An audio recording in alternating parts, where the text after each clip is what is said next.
多倫多中城區一個街頭節日附近發生槍擊案，造成2名男子死亡，另外4人重傷送院。警方相信事件涉及2組人互相開槍，並非典型嘅槍手持續施襲事件。目前未有人被捕。事發喺星期六晚上大約8點12分，地點係多倫多 Sinclair Avenue West 近 Arlington Avenue， 鄰近拉丁文化節 Salsa on Sinclair 場地。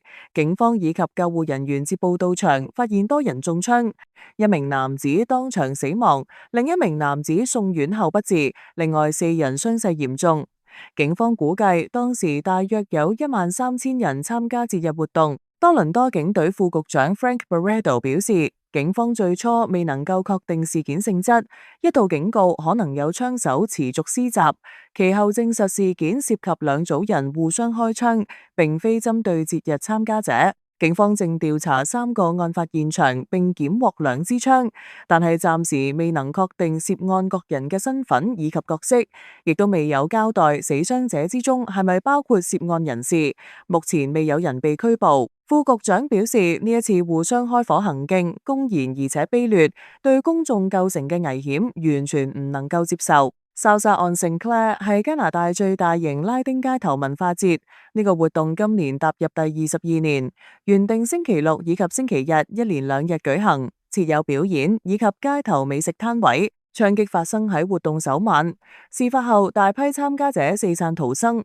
有目擊者形容聽到大約7下槍聲，其後見到所有人奔跑。現場多條影片顯示街上一片混亂，亦有人表示市民互相推撞，有人跌倒。主辦單位今朝決定取消今日嘅活動，提早結束。多倫多市長鄒至蕙譴責槍擊係魯莽以及不負責任嘅暴力行為，指事件發生喺有家庭、兒童以及長者參與嘅節日，令佢深感不安以及憤怒。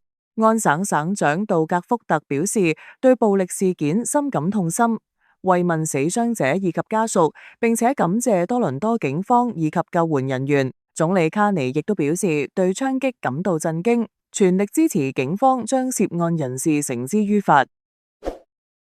多倫多一夜接連發生2宗槍擊案。